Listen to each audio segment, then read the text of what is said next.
Con el sistema semáforo podremos reactivar nuestra economía y seguir cuidándonos en la nueva normalidad. Conoce cómo funciona cada etapa. Cuando el semáforo de tu estado esté en color rojo, solo las actividades esenciales como la producción y venta de alimentos pueden trabajar con las medidas de prevención necesarias como la sana distancia y la sanitización. En naranja, se suman actividades no esenciales como hoteles y cines, pero solo a la mitad de su capacidad y siguiendo las medidas de prevención. Además, podremos acudir a los parques cuidando el 30% de capacidad. Si está en amarillo, las actividades no esenciales como restaurantes, hoteles y plazas podrán estar a un 60% de capacidad con las medidas de prevención. Finalmente, cuando esté en verde se podrá regresar a las clases presenciales, así como a los bares y gimnasios, cuidando las nuevas medidas sanitarias para evitar contagios. Para mayor información visita coronavirus.gov.mx. Juntos saldremos adelante. Gobierno de México.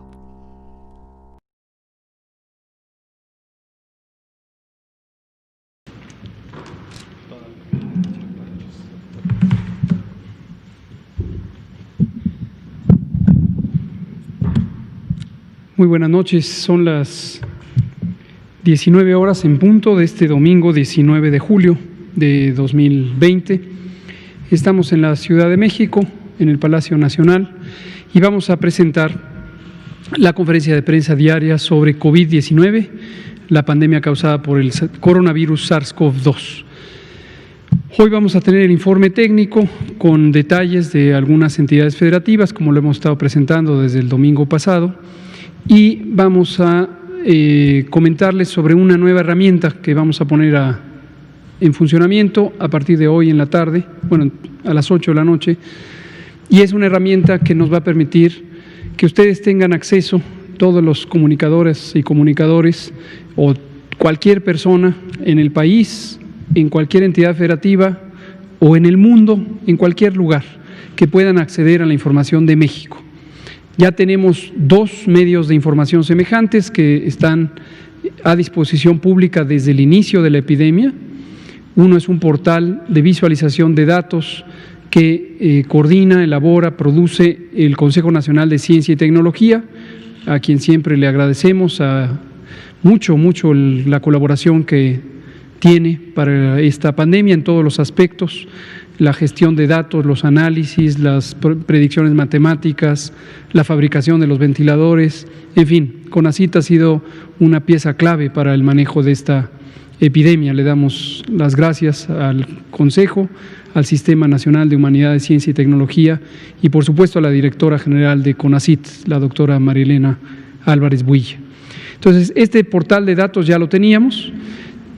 El INEGI, institución autónoma, constitucionalmente autónoma, responsable de las estadísticas vitales del país, puso a disposición también un portal, lo presentamos ya de manera breve una vez aquí, pero les recomiendo también acceder al portal de INEGI, en la página principal de INEGI, pueden acceder, ahí está muy visible la visualización de datos. Y además, INEGI lo ha enriquecido con toda la información estadística y geográfica que tiene INEGI, que coordina INEGI y que es la información oficial, insisto, en manos de una institución constitucionalmente autónoma, en virtud del artículo 26 de la Constitución.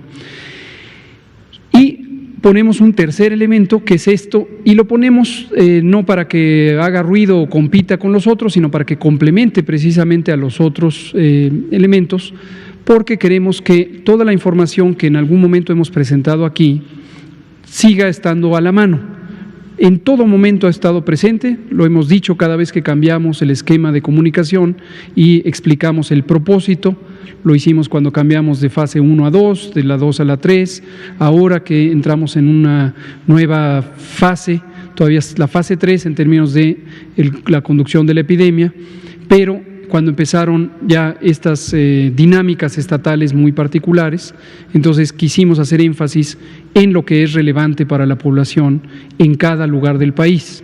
Y por eso entramos desde hace una semana en este esquema en donde estamos enfatizando lo local. Nos interesa mucho que usted, desde su casa, desde su domicilio, desde su sitio de residencia, identifique cuáles son los elementos que son relevantes para su vida diaria. además de conocer las estadísticas generales del país.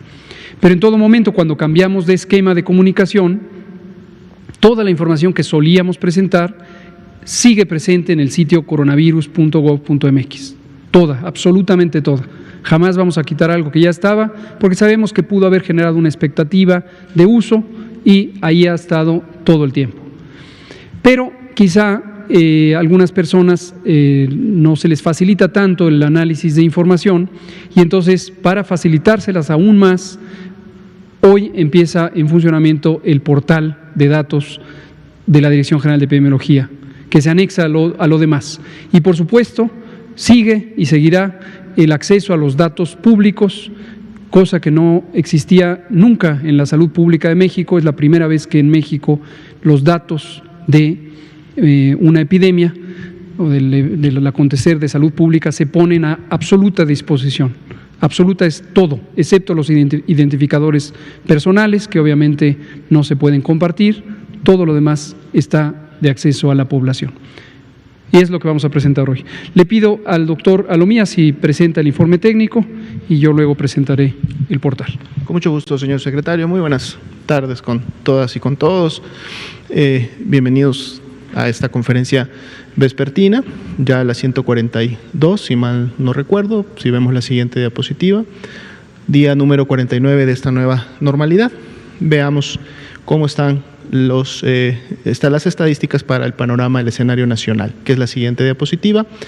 Actualizamos el día de hoy, ya la semana 28, si recuerdan, hasta ayer en la noche salíamos con la semana 27, ahora ya se integra la semana 28, y eso es también porque el día de hoy inicia la semana epidemiológica número 30, que durará desde el día de hoy hasta el día sábado. Por lo tanto, ya las estadísticas que aparecen de la semana 28 son estadísticas bastante ya cercanas a la realidad y por lo tanto las podemos presentar y explorar y ver su comportamiento y sus tendencias.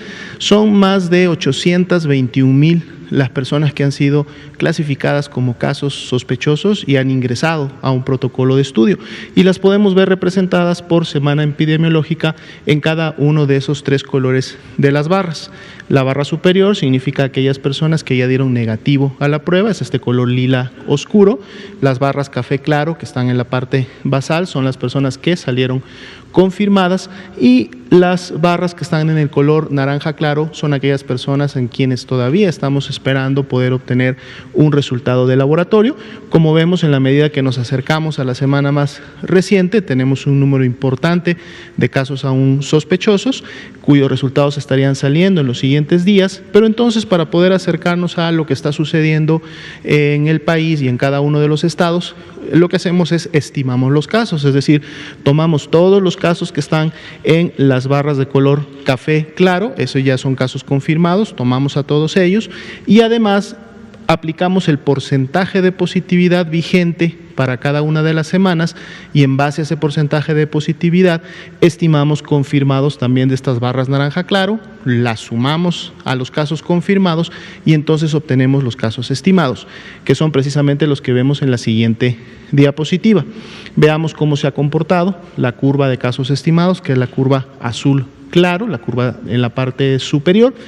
Ya veíamos el día de ayer que la semana 27 estábamos con este ascenso que se había mantenido prácticamente desde el inicio de la epidemia, y con la información que subimos hoy, que es la semana 28, empezamos la semana viendo un descenso en lo que sería la curva nacional de casos estimados de un menos 14%. Si ustedes recuerdan, la semana pasada estuvimos dando seguimiento a esta curva, estuvo esta curva variando, entonces empezamos hoy día domingo y lunes, martes, miércoles, de aquí hasta que termine la semana vamos a ver cómo se va moviendo este menos 14% y si por lo tanto esta tendencia descendente con la cual estamos iniciando la semana tuviera algún cambio. Vemos también la curva verde, que son las personas que se han recuperado. Hay una ligera meseta con un descenso menor de menos 3% de la semana 27 a la 28. Esto también se irá moviendo en la medida precisamente que más personas cada uno de los días se va incorporando a los casos recuperados. Y finalmente continúa el descenso de las defunciones. Ya veíamos que desde la semana 24 teníamos una tendencia descendente en las defunciones estimadas, y para la última semana, ahora que agregamos la 28, este descenso inicia la semana con un menos 57%. Vamos a estar viendo también cómo se mueve al correr la semana. 13% son los casos activos estimados. Ayer era 14, la semana pasada también tuvimos algunos 13, se ha mantenido de alguna manera estable, pero hoy son 13%, que son 50.098 los casos que realmente están activos y que por lo tanto pueden continuar con la transmisión y con la actividad de la epidemia en el país. Veamos la ocupación hospitalaria, que es la siguiente diapositiva. Estas son camas de hospitalización para pacientes graves, pero generales, es decir, que no requieren de un ventilador.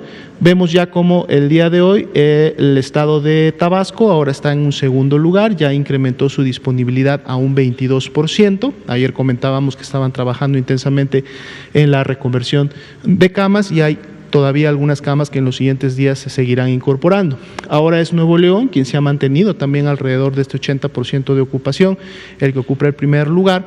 También se está trabajando de manera muy coordinada con el Estado. Nayarit ya acercándose a su nivel de seguridad, que sería el 70, está en un 73, todavía le falta un poco, pero esto ha mejorado en los últimos días. Luego todos los demás estados hacia la derecha pues prácticamente tienen al menos un 30% de disponibilidad, lo cual es un buen nivel de seguridad, habiendo estados como los que están prácticamente hasta el final, Jalisco, Querétaro y Chihuahua, que tienen todavía o más cerca a un 20% solamente de ocupación. 46% es la media nacional de la ocupación de este tipo de camas. Veamos la siguiente diapositiva ahora, que nos muestra las camas para pacientes críticos. Son las camas que tienen un ventilador para poder atender a estas personas. Aquí hemos tenido una buena disponibilidad ya por varias semanas. Prácticamente ningún estado ha estado cayendo o acercándose al 70% de ocupación.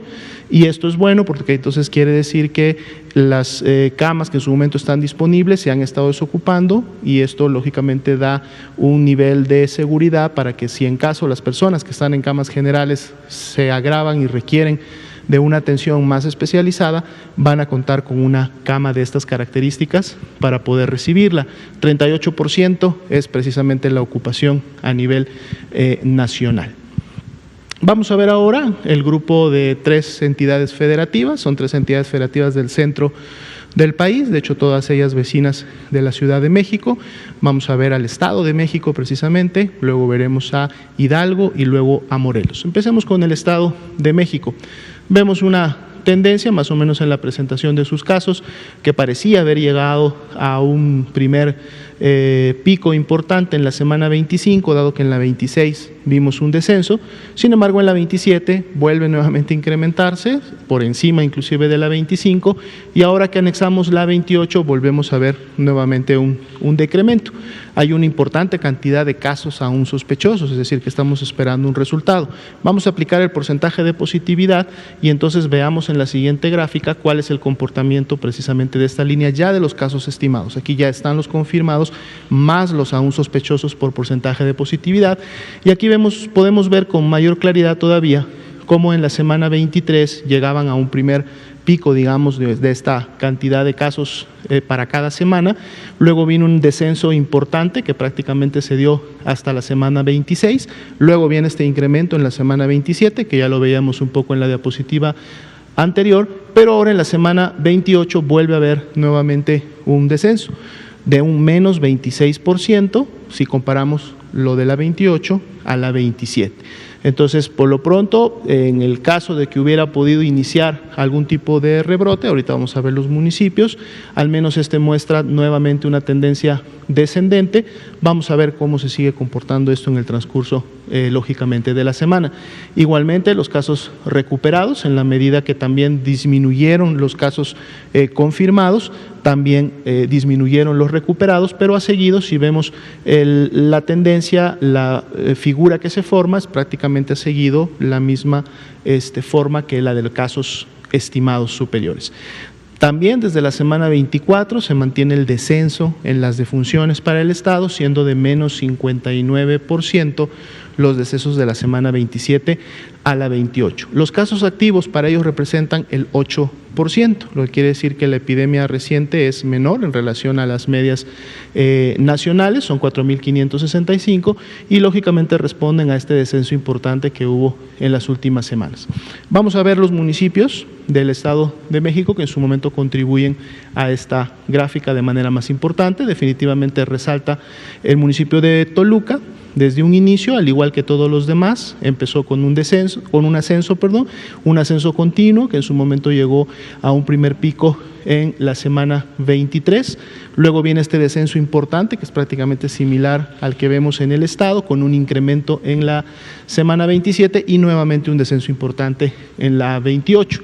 Los otros municipios prácticamente con un comportamiento similar, aunque más ondulante, pero todos con la misma tendencia descendente: Nezahualcóyotl, Ecatepec, Tlalnepantla, Naucalpan y Chimalhuacán, con estas tendencias descendentes. A la semana 28 vemos que todos tienen tendencia descendente de la 27 a la 28, lo cual es bueno.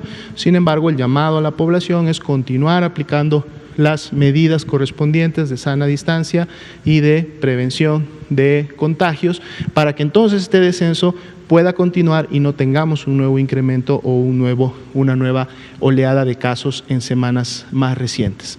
La ocupación y disponibilidad de camas está en niveles por debajo del 50%, lo cual da un buen nivel de seguridad para poder seguir atendiendo a las personas que así lo requieran. Veamos ahora el mapa del Estado de México, el mapa animado. Aquí inicia semana 10, 11, en la 12, 13, se empieza ya un poco a dispersar más, siempre es el centro y en este caso el noreste el que tiene varios casos. Ya para la semana 18-19 vemos más municipios integrándose en el sur, la mayor intensidad alrededor de la Ciudad de México. Ya en la 23 prácticamente el 95% de los municipios del estado tienen al menos un caso, y aquí está la 27, 28, que es prácticamente el 96-97% de todos los municipios del Estado de México con transmisión, y muchos de ellos con intensidad importante. Vamos a ver cómo esto sigue, esperemos, disminuyendo en las siguientes semanas. Veamos ahora el siguiente estado, sería Hidalgo.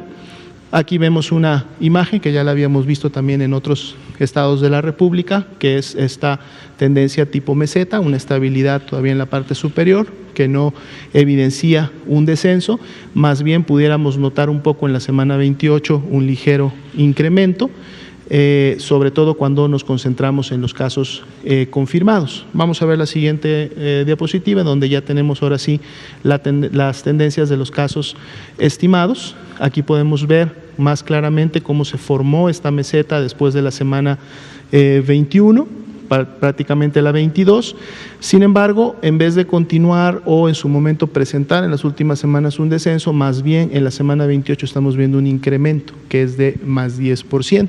Y de hecho un incremento que inclusive está por encima de ese primer pico que habíamos visto en la semana 21, lo cual entonces nos alerta para el estado de Hidalgo y para todos los ciudadanos que ahí viven, que estamos teniendo en este momento un incremento inclusive superior al de semanas anterior, lo cual puede significar lógicamente dispersión, reactivación de la transmisión, y entonces esto es importante porque hay que tomar mayores medidas de las que se han estado realizando para poder llevar a cabo este control.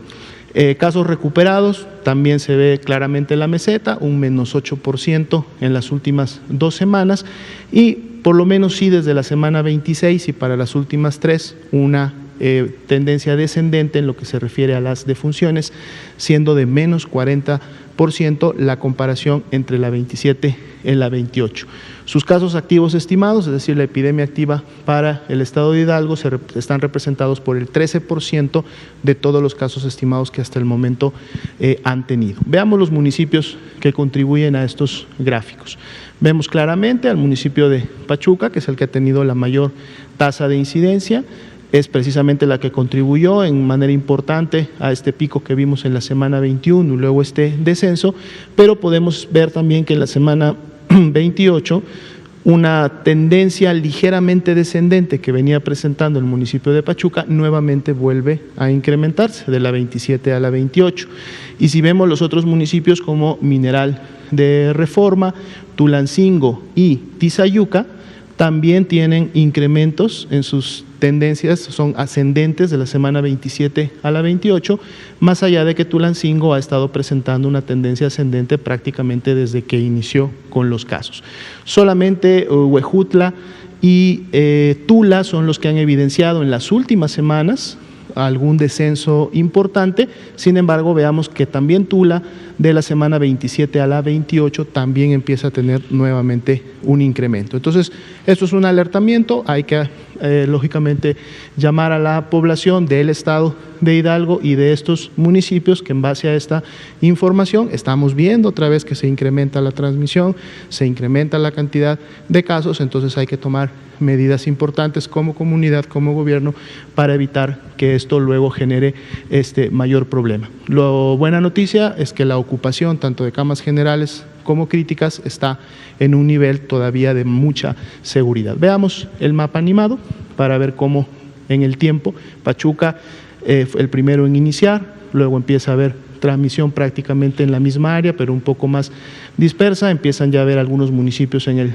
centro del estado, ya el norte empieza a dar casos, inicia la intensidad ya importante alrededor de los municipios de Pachuca, sobre todo aquellos, vemos cómo la intensidad se incrementa en aquellos que están o son vecinos de la Ciudad de México, y en la medida que van subiendo las semanas, la 26 vemos un ligero descenso en algunos municipios, cerrando la 28 con esta bajada que veíamos en algunos de ellos, pero todavía con transmisión importante en los principales. Veamos el último estado para el día de hoy, sería el estado de Morelos. Aquí vemos prácticamente un comportamiento ondulante, que lo podemos ver sobre todo en los casos confirmados. Si pasamos a la siguiente diapositiva para ver ya los estimados, vemos también que hubo una especie de meseta alta entre la semana 22 y la semana 25, pero prácticamente para la 26, 27 ya se tenía un descenso importante, aunque hemos tenido ahí un nuevo ascenso que va de la 27 a la 28 con un incremento de un más 25%. Entonces, este ascenso todavía está muy por debajo ya de este descenso importante que traía el estado de Morelos, pero también el llamado a la población es a cuidarnos para que este ligero ascenso que vemos en la semana 28 no vaya a continuar con esa tendencia. Menos 40% se redujeron las personas recuperadas, un poco de la mano precisamente de esa caída importante de casos que veníamos viendo ya desde la semana 25 y 26. La tendencia de los decesos ya ha sido francamente descendente, inclusive en las últimas semanas menos 13%, eso es una buena noticia. Los casos activos estimados 8%, es lo que representa la epidemia activa para el estado de Morelos. Veamos los municipios que contribuyen a esta transmisión. Cuautla definitivamente con la mayor tasa y un comportamiento similar al del estado. Cuernavaca, que inició solo una semana antes que Cuautla, de todas maneras la intensidad no fue tanta como la que en su momento se dio en Cuautla, pero también con una tendencia que fue la que alimentó la que vimos en el estado. En el caso de Jiutepec, vemos que tuvo un incremento importante desde la semana 16 y 17 hasta llegar a un pico en la semana 23, pero ya luego empieza con un descenso importante hasta al menos la 27, y en la 28 todavía no ha logrado superar a otros municipios, como en el caso, por ejemplo, de Yautepec, en donde sí tuvo una menor intensidad, pero entre la 27 y la 28 continúa esta tendencia ligeramente ascendente que traía municipio. Temixco y Emiliano Zapata alcanzaron sus mayores tasas de incidencia entre la 21 y la 24, y ya en las últimas semanas vemos también un descenso. La ocupación hospitalaria está bastante controlada, está digamos muy reducida, lo cual deja un margen bastante amplio de seguridad al estado de Morelos. Veamos la última diapositiva. Tenemos la animación. Cuernavaca, casi todos los estados inician en sus municipios capitales, luego vemos cómo se va rápidamente diseminando, dispersando la transmisión. Ya para la semana 17 y 18 prácticamente el 95% de los municipios de Morelos tenían casos. La intensidad se incrementa a partir de la semana 22-23, se mantiene en esa meseta alta precisamente que veíamos, y luego en la 25 disminuye un poco la intensidad con colores más claros, y la 28 todavía con transmisión importante, que es la que en su momento se tiene que cuidar. Entonces, bueno, pues un llamado a todas las personas que están en estos 3 estados que acabamos de revisar, algunas realmente con importante estabilización e inclusive descenso, pero muchos municipios, como ya los presentamos, todavía con tendencias que son ascendentes, o inclusive después de haber sido descendentes están nuevamente volviendo a incrementarse. De ahí la importancia de poner en práctica y respetar todas las indicaciones que sus autoridades estatales y municipales están implementando en cada una de sus regiones, precisamente para poder controlar la escalada de contactos. Gracias. Muy bien, gracias, doctor José Luis Salomía. Tenemos tiempo. Vamos a dedicar unos minutos a presentar este portal de exposición de datos o de acceso, de síntesis, se podría decir, de la información. Insisto, si me pasan la última diapositiva, solo para que la audiencia y también aquí las comunicadoras y comunicadores vean de la presentación, la última diapositiva. Vean la liga. La liga directa es esta, https, no olviden la S, //, covid19.sinave.gov.mx. Sin embargo, pondremos en el sitio coronavirus.gov.mx una liga a este sitio, por si llegaran a olvidarlo. Pero si lo quieren ver desde hoy en la noche, ahí en esta liga está. Y es un tablero de seguimiento de COVID.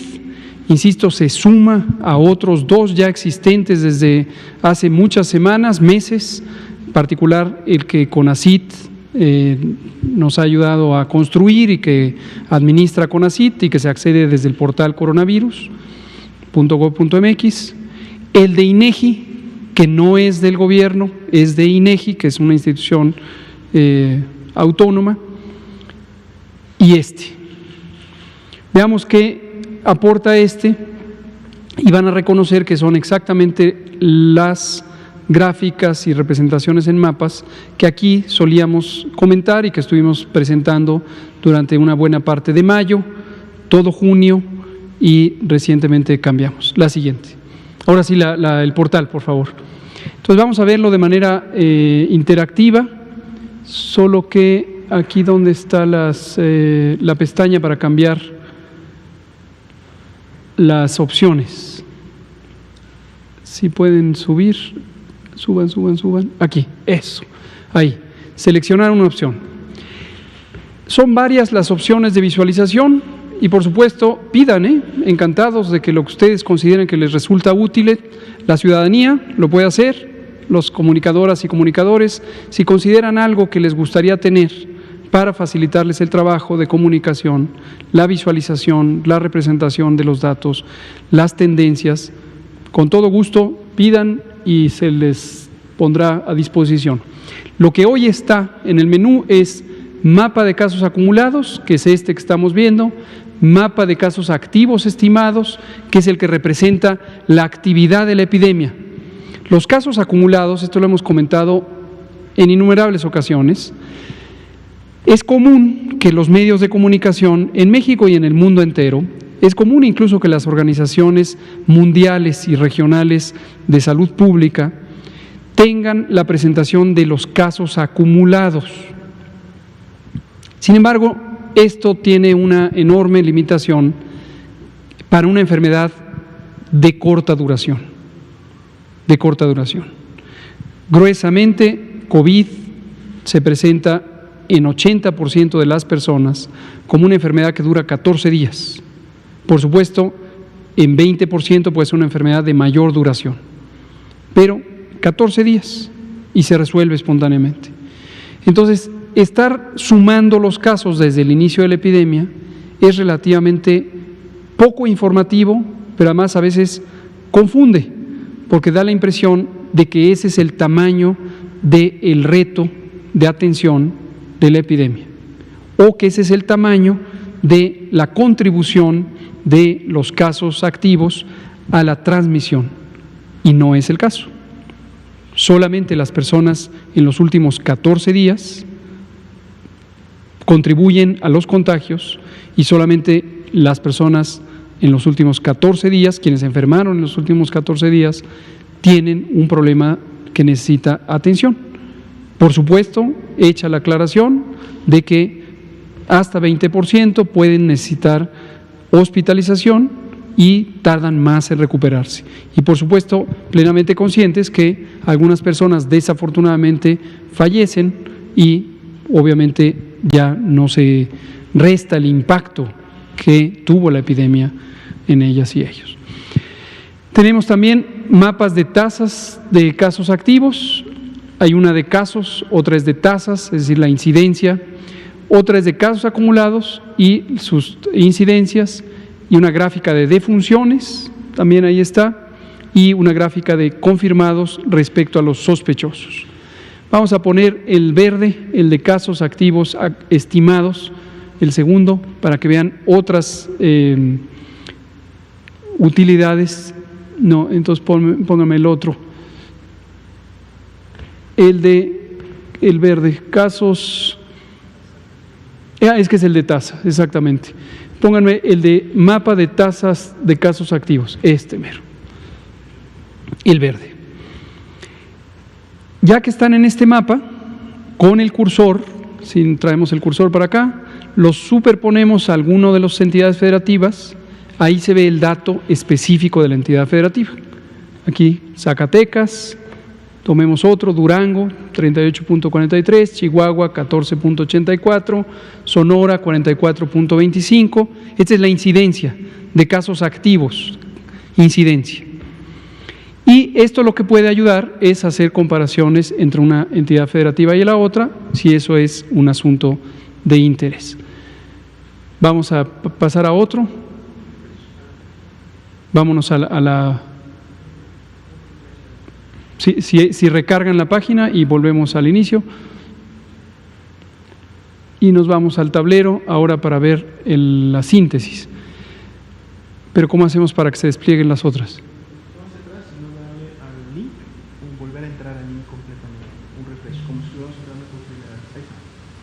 Perfecto, ya quedó. Entonces, ahora vámonos abajo. A partir de este mapa, si lo pueden ir subiendo, se despliegan las gráficas. No hay nada, porque no hemos seleccionado nada. Aquí podemos seleccionar qué queremos ver. Confirmados, sospechosos, negativos y defunciones. Esta gráfica la reconocerán porque es la que desde la semana pasada estamos presentando. Y si tocamos las barras con el cursor, tocamos 17.962 casos negativos en la semana 18. Cada dato que se presenta aquí se puede ver el dato numérico para que haya completa facilidad de acceso a identificar. Insisto, hay personas que quizá el ver gráficas les es menos familiar, hay otras que les es más familiar. La gráfica lo que ayuda es a ver la tendencia. Podemos ver en una sola imagen cuál es la tendencia y es, en este caso, completamente obvio que está subiendo y luego que disminuye la velocidad de crecimiento. Pero si alguien quiere ver el dato concreto, le pica y se ve el dato concreto. Se puede quitar aquí, vamos por ejemplo a quitar confirmados, hacemos clic ahí, desaparecen los confirmados. Quitemos los negativos, clic, y solo quedan los sospechosos y las muertes registradas. Para que seleccionen, y lo mismo, hacen clic sobre la barra y se ve. Y con estos botoncitos de aquí, o seleccionando panorámicamente el área, se puede reducir el número de semanas en observación, para que ustedes puedan ver ahí también, si quieren verlo en algún detalle específico, o todo el periodo desde que inició la epidemia. Vamos a presentar de una vez aquí, si picamos este botón nos puede producir la imagen, crea una imagen PNG o PDF directamente de esto. Miren todos los formatos, aquí están, GIF, PDF, SVG, etcétera. Puede generar la base de datos de estas variables específicamente en esta forma de organización, o la puede mandar directamente a imprimir, para que cualquiera también se le facilite el trabajo de comunicación o de exposición. En las universidades, hay universidades como nuestra querida UNAM, que tiene un grupo técnico de trabajo que ha estado muy empeñoso también en producir su propia análisis, lo cual es valiosísimo, en varios institutos y facultades y centros y programas, pero también está al pendiente de lo que presenta el gobierno. Aquí le ponemos para facilitarle, para que puedan usar esto con todo gusto. La siguiente, vámonos abajo. Este es otro caso. Tenemos aquí lo que también les será familiar, porque es lo que ya estamos presentando todos los días, y son casos recuperados, casos estimados, defunciones estimadas. Hasta arriba se selecciona si es el nacional, que esto es lo que se ve aquí en el nacional, o por entidad federativa. Si quiere, váyase rápido hasta arriba, nomás para ilustrarlo. En esas opciones, si se van arriba a la pestaña desplegable, allá arriba, pic. No, pero ¿cómo? Si pican en el estado, vamos a poner un ejemplo estatal. Seleccionen libremente el estado que quieran. Pica en el estado, clic. Las gráficas ahora son específicas de San Luis Potosí. Si no le seleccionan, es el nacional. Si seleccionan, es el específico.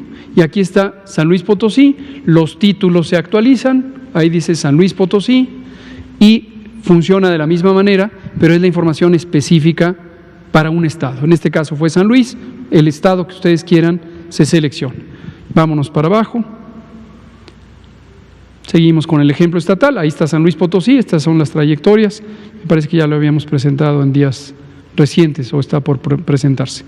Y hasta el final está el mosaico de este diagrama que algunos le llaman mapa de calor, que es la incidencia por 100,000 personas por municipio. Y aquí está el municipio de San Luis, Soledad de Graciano Sánchez, Ciudad Valles, Tamazuchale, Río Verde, Matehuala, etcétera, etcétera, Gilitla, Aquismón, todos los municipios de San Luis. Si hubieran seleccionado otro estado, todo esto se carga de otro estado. ¿Sí? Y hemos seleccionado los de mayor población. Hay estados como Oaxaca que tienen más de 500 municipios, no caben todos, entonces tenemos el detalle. Y lo mismo, pican este botón y está la imagen en todos esos formatos, datos, produce la base de datos en estos formatos, o imprimir y directamente se va a la impresora de su computadora. Lo ponemos a disposición, esperemos que les sea útil a las mexicanas y los mexicanos, a ustedes, comunicadoras y comunicadores, a organizaciones, a instituciones, al que quiera involucrarse con entender técnicamente esta epidemia. Aspiramos a que esto mejore la calidad díganles a sus casas editoriales, díganles que existe esto, para que también el que hace los encabezados vea los datos y sepa a qué se refieren sus notas cuando se las presentan. Pero, en fin, interesa mucho que todos los que quieran y puedan y lo deseen se involucren con explorar esta epidemia de manera completamente clara, completamente transparente, para que todos podamos actuar positivamente. Muy bien, pues vamos a dar paso a las... ya finalmente, gracias. Vamos a pasar a preguntas y respuestas. Vamos a darle la palabra aquí al compañero de Grupo Cantón, Periódico Basta, luego Arturo y por acá. Héctor García, de Periódico Basta y Grupo Cantón. Subsecretario, dos preguntas. Una, ¿el portal sería propiedad de alguna dependencia de gobierno, del gobierno federal, tomando en cuenta que las otras dos es del INEGI y la otra del CONACYT? Y la segunda es, salió una información publicada de que 5 gobernadores se les revelaron, entre ellos el de Tabasco, por información que no, según ellos, no cuadra no cuadra en cuanto a la información que se da a conocer. Y en este sentido le preguntaría, ¿cabría la posibilidad de que usted acudiera a diferentes puntos de la República Mexicana en los estados para dar a conocer este tipo de información y de esa manera pues estar más en sincronía con los estados? Muchas gracias. Qué bueno que pregunta esto. Bueno, sobre quién es propietario o propietaria de este portal, México. Eso es un bien público. Todos y todas lo pagamos con nuestros impuestos. Es nuestra responsabilidad ejercer el recurso público destinado a nuestras áreas de competencia de manera eficiente, de manera proba y en toda absoluta transparencia. Esto pertenece a la Secretaría de Salud, específicamente a la Dirección General de Epidemiología, y la administración de este portal depende del personal de la Dirección General de Epidemiología. Sobre esto que dice del semáforo, quisiera aprovechar para comentar un poco de la experiencia que tuvimos ahora en Chiapas con la presentación de la Iniciativa de Acción Comunitaria por la Salud, específicamente para la prevención y control de COVID-19, que presentamos este viernes en la conferencia vespertina. Pero antes tomo como referencia lo que me dice esta nota, este encabezado de "se rebelan los gobernadores al semáforo" de López-Gatell. No es la primera vez que aparece. Pareciera como que también ahí la creatividad se necesita estimular en algunos medios de comunicación. No es la primera vez que se toma algo que es una conversación técnica, una reflexión mesurada, contributiva, colaborativa de los gobernadores, como si fuera un escándalo de pleitos. Le digo a la ciudadanía que quizá tiene la ocasión de encontrarse con este tipo de titulares en ciertos periódicos, notará cómo existe esta continua idea de generar la sensación de que hay pleitos. No los hay, no los hay. El jueves próximo pasado, estuvimos en una larga conversación, lo comentamos aquí, me lo preguntó Araceli Aranday de Canal 11, comenté sobre la reunión que tenemos todas las semanas con los gobernadores, la gobernadora de Sonora y la jefa de gobierno de la Ciudad de México. Muy productiva, se virtieron opiniones, perspectivas, inquietudes, solicitudes, que siempre son atendidas. El semáforo, como hemos dicho, es un instrumento técnico de visualización de los riesgos que se evalúan. Existen 4 indicadores que ustedes los conocen, los hemos dicho muchas veces, están en el portal coronavirus.gov.mx para que el que los quiera ver los conozca. Y estos 4 indicadores, que son el porcentaje de ocupación hospitalaria, el porcentaje de positividad al virus en personas que han sido detectadas como casos sospechosos, la velocidad de cambio de ocupación hospitalaria y la velocidad de cambio de la presentación de casos nuevos, estimados, que hemos explicado aquí, que son los confirmados, más el porcentaje de positividad aplicado a los sospechosos. Estos 4 indicadores son semejantes a los que se usan en otros países del mundo, son semejantes a los que ha sugerido la Organización Mundial de la Salud utilizar, porque representan enfoques sobre lo que puede estar ocurriendo de la epidemia.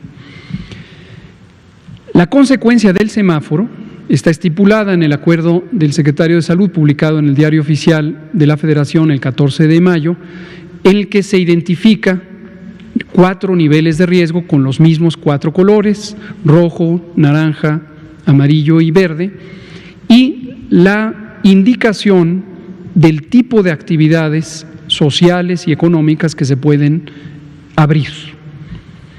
Y hemos dicho también una y otra vez en estas conversaciones siempre muy productivas con los gobiernos estatales y también aquí en esta conferencia, que nadie conoce mejor, esa es nuestra opinión, nadie conoce mejor la realidad de una entidad federativa, de un estado, que sus propios habitantes, y en materia de gobierno, que sus gobernantes.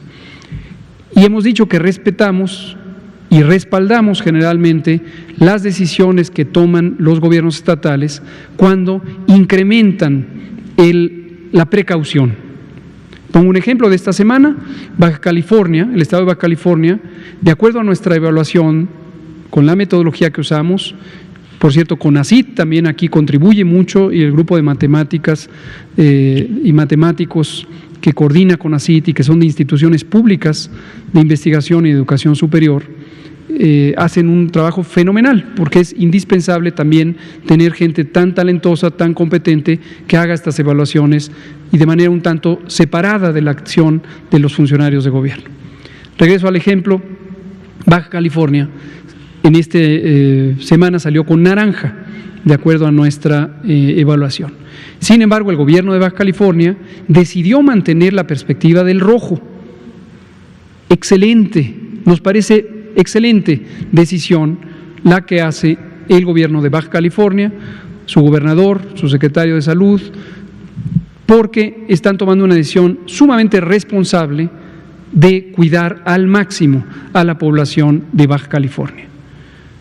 En otras semanas previas, la doctora Sheinbaum, jefa de gobierno de la Ciudad de México, lo hizo también. Cuando nosotros presentamos el semáforo en naranja, ella detectó elementos locales y dijo: no abren los comercios aquí en el centro histórico de la Ciudad de México, más otras medidas. Entonces, ese es el espíritu. Es nuestra obligación, es nuestra responsabilidad desde la Secretaría de Salud emitir estas recomendaciones para el país. Y no vamos a dejar de hacerlo, es nuestra obligación y lo vamos a hacer, y con mucho gusto. Si un gobierno estatal decide tener medidas más restrictivas, protectoras de la salud, nos parece excelente, no pasa nada. Si un gobierno estatal decide relajar las medidas que se recomiendan y que están estipuladas en el acuerdo secretarial que sigue vigente, es responsabilidad del Estado la decisión que está tomando.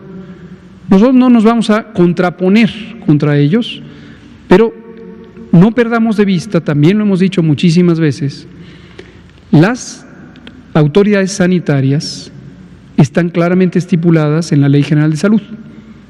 En su artículo 4 dice: son autoridades sanitarias las siguientes. Número 1, el presidente de la República. Número 2, el secretario de Salud. Número 3, el Consejo de Salubridad General. Número 4, los gobiernos de las entidades federativas, incluido el Distrito Federal, todavía dice Distrito Federal, pero obviamente es la Ciudad de México. Entonces, es un distractor. Estas ideas de que hay pleitos o de que hay enconos o que si el semáforo de López-Gatell, no es el semáforo de López-Gatell, es el semáforo institucional de la Autoridad Sanitaria Federal, ¿no? Ahora, regresando a, ya que menciona al gobernador Adán Augusto, también me pareció curioso o ilustrativo de cómo actúa el tipo de mensajes que a veces a ciertos medios les interesa transmitir, porque aparentemente se filtró, porque creo que no fue voluntad del gobierno haberlo publicado, un video casero, se ve que está hecho con un teléfono móvil, mientras el señor gobernador, su secretaria de Salud, están pasando visita ahí en un hospital, y comenta el gobernador, dice: ya no sé qué hacer con las cifras de López-Gatell, ¿de dónde las saca?, ¿no? Y la propia secretaria, nuestra querida amiga, la doctora Silvia Roldán, dice: sí, yo ya les mandé la información, no sé. Y realmente me parece emblemático de los retos o las oportunidades de desarrollar la comunicación pública y la profesión periodística en México. Justamente en ayer que estuve en Chiapas, estábamos en conversaciones con el gobernador de Tabasco, porque el próximo viernes queremos ir a Tabasco a presentar la iniciativa que presentamos en Chiapas, porque queremos hacerla en todos los estados. Tenemos una excelente relación con el gobernador de Tabasco, tenemos una excelente relación con la secretaria de Salud de Tabasco y platicamos muy frecuentemente. ¿Y a qué se refería el gobernador? Esto que hemos estado presentando de la ocupación hospitalaria, durante toda la semana se estancó lo que aquí presentamos en 16%.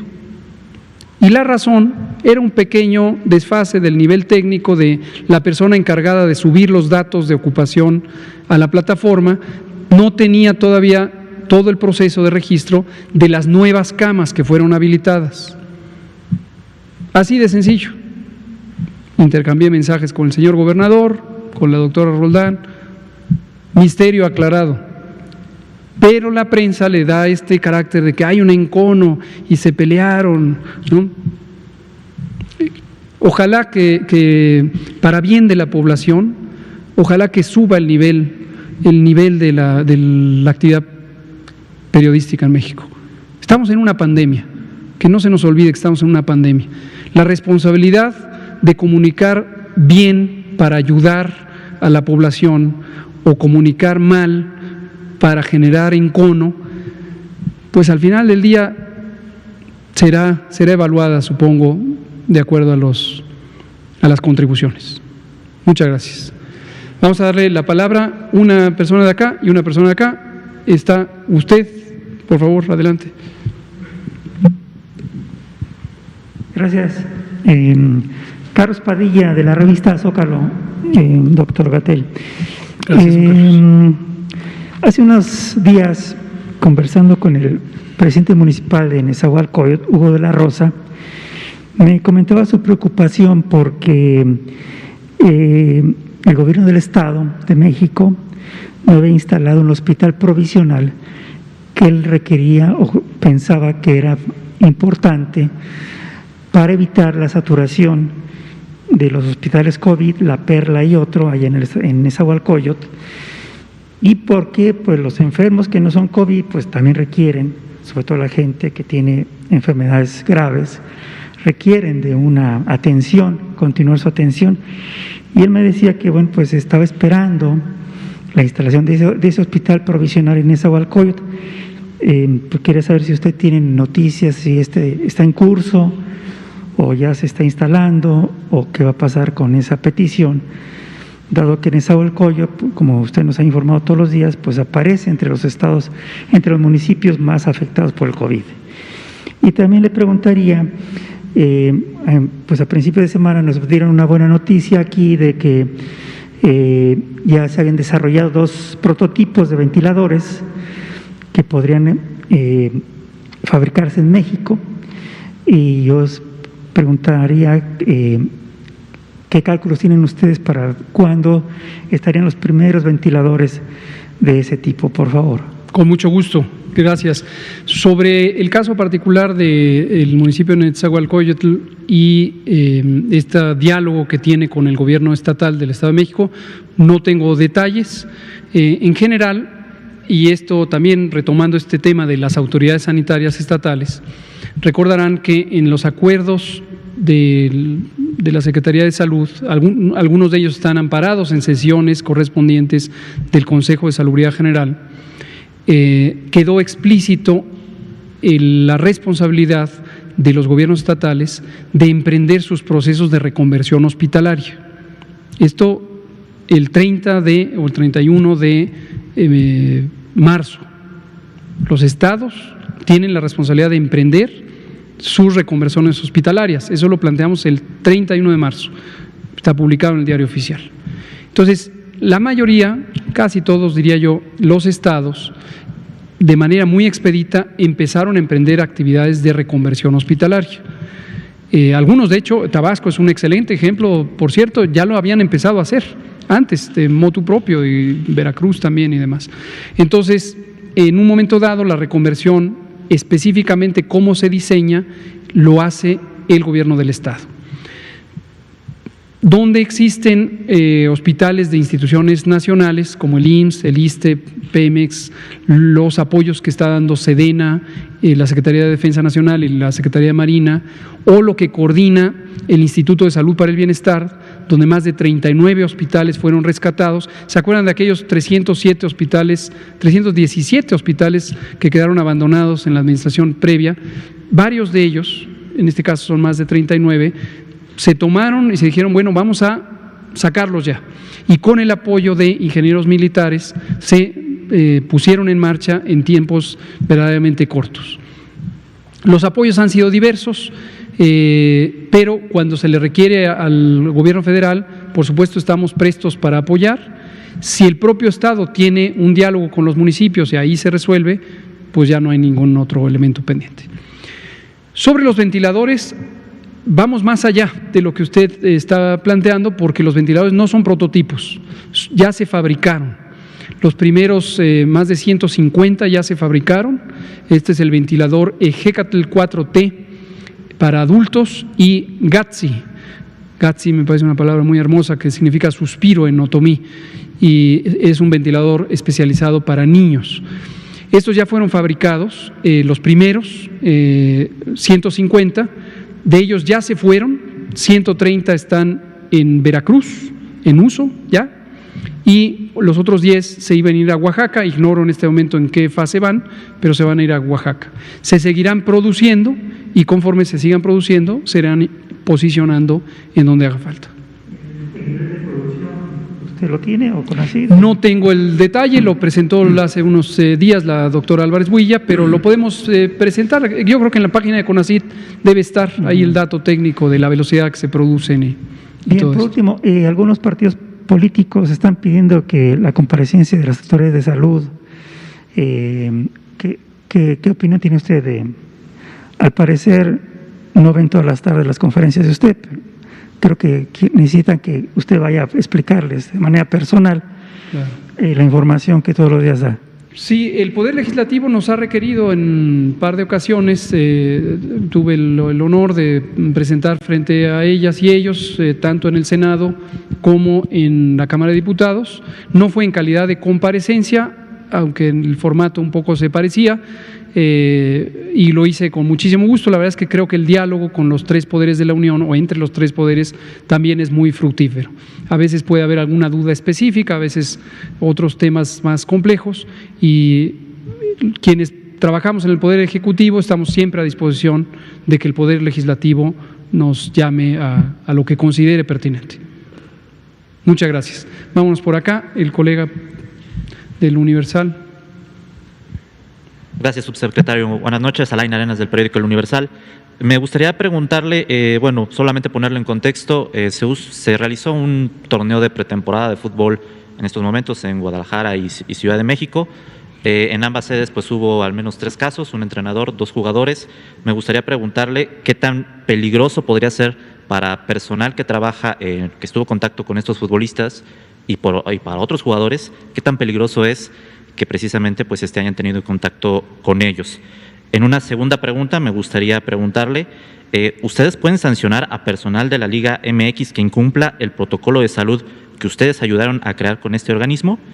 Y en una pregunta final, si el protocolo se incumple, como ya ha pasado con algún entrenador que no usaba tapabocas, me gustaría preguntarle si ustedes tienen facultades para retrasar el inicio del torneo regular del fútbol mexicano. Gracias por sus preguntas.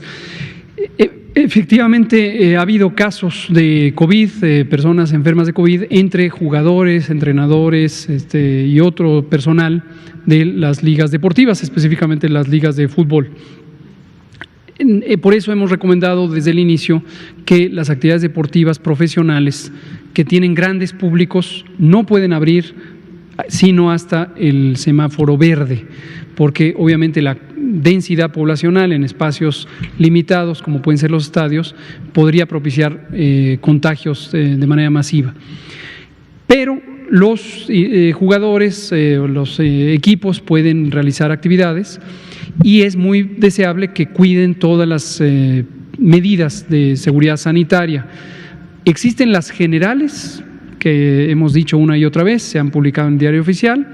Existen las específicas para campos de trabajo, y esto el Instituto Mexicano del Seguro Social, trabajando con la Secretaría de Economía, la Secretaría de Trabajo y la Secretaría de Salud, formuló lineamientos, pero además la Secretaría de Salud trabajó con la Liga MX desde muchas semanas atrás para definir la aplicación de esos protocolos de seguridad sanitaria. No vemos necesidad de una sanción en la medida en que ha habido una muy buena disposición por parte de la Liga. En todo caso, lo que pudiera existir, si usted conoce casos específicos de incumplimiento, es la necesidad de que la propia Liga colabore para, a través de su esquema directivo o gerencial, reforzar la conciencia del riesgo. ¿Qué tan grande es el riesgo?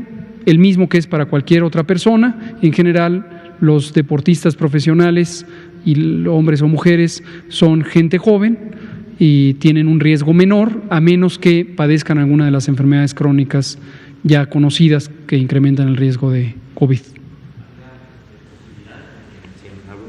Si hay incumplimientos, ¿ustedes pueden recomendar o retrasar o pedir que se retrase este inicio del torneo regular? Pues, digamos, la autoridad sanitaria es competente todo el tiempo para tomar decisiones respecto a la seguridad sanitaria. Eso no se cambia y es para todos los sectores, para toda la población. En este momento, insisto, ha habido tan buena colaboración por parte de la directiva de la Liga MX que no vemos que haya una necesidad inminente de hacer algo así. En todo caso, hacemos una sugerencia para que al interior de la Liga se identifique si alguien está incumpliendo, pues que se le persuada de cumplir lo que es obvio para el beneficio de la propia Liga, ¿no? Doctor, solamente una última pregunta. Respecto a la situación del hospital que está dentro del del Autódromo Hermanos Rodríguez, que es de expansión, según tengo entendido, el Gran Premio de México pues está programado todavía para celebrarse a finales de octubre, principios de noviembre.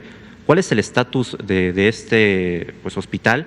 Y si en algún momento, pues si ustedes han hablado pues con las personas que están, o con la empresa más bien que opera el autódromo, ¿cuál es su estatus, digamos? El hospital es una unidad temporal COVID que está en el Autódromo Hermanos Rodríguez, ha dado un servicio muy bueno, me parece que fue muy acertada la decisión del director del Seguro Social de proceder con la instalación de este servicio. Está destinado no para pacientes críticamente enfermos, sino para personas que están ya en un periodo de recuperación, igual que otra de las unidades temporales que fue instalada con anterioridad. Respecto a si eso es un obstáculo para tener el premio Fórmula 1, sí, pues evidentemente, porque está sobre la pista, pero supongo que se irá comentando conforme se vayan estableciendo los planes. De momento no existe ninguna visión de que cercanamente pudiéramos tener en octubre semáforos verdes y por lo tanto no se podría realizar la Premio Fórmula 1 con público por las mismas razones ya comentadas. ¿Hay alguna fecha para definir, digamos, pues esta decisión de si se realiza o no, si quitan el hospital? Como o no? Privado, la empresa o el grupo de empresas, el consorcio empresarial, pues tendrá que tomar sus decisiones como la han tomado todos los demás. Muchas gracias. Gracias, doctor. Son las 20:01, ya no nos dio tiempo de algunas preguntas, pero mañana las tomamos. Arturo vuelve a quedar en la lista, Natalia y Araceli. ¿Mande usted? Mañana se apunta Araceli. Perfecto. Muchas gracias.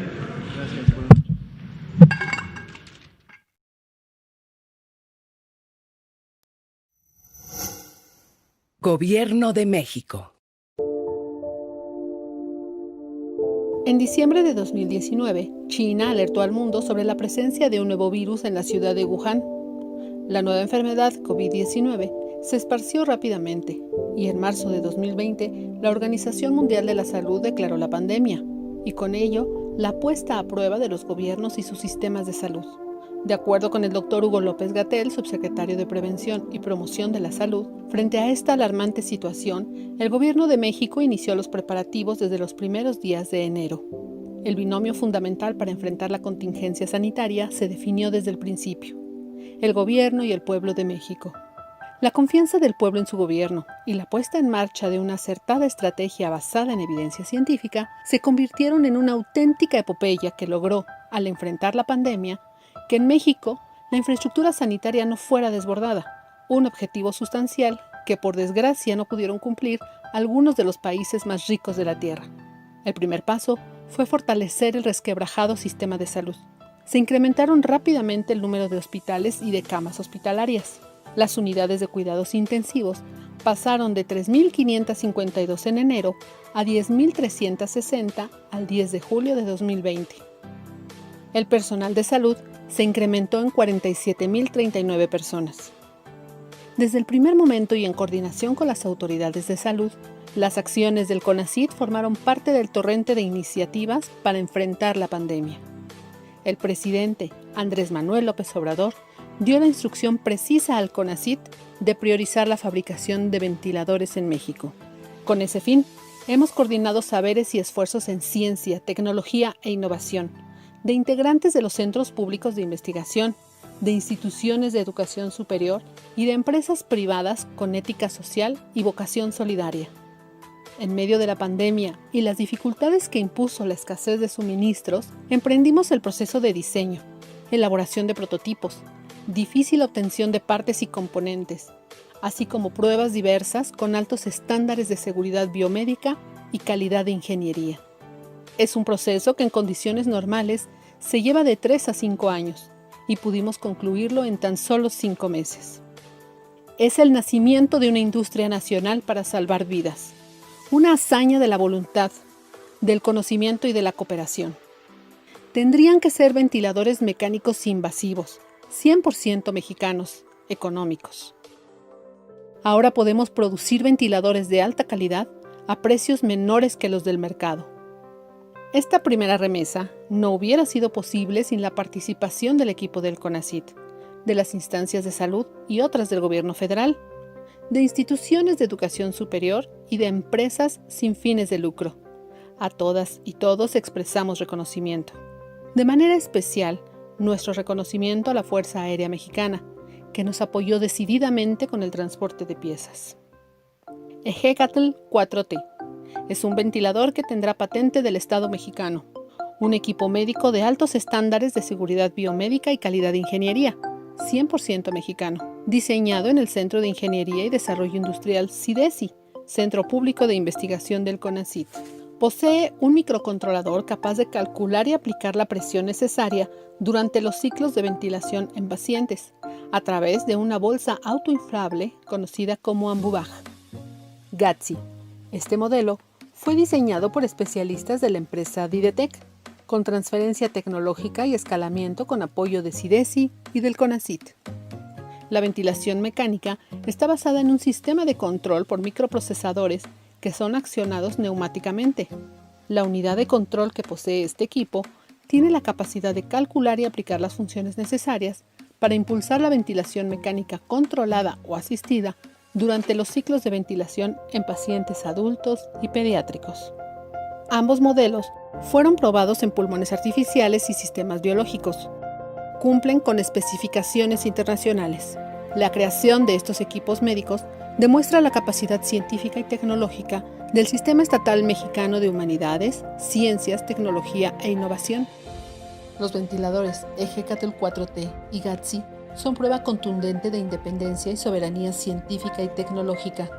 Significan el nacimiento de una industria nacional para salvar vidas.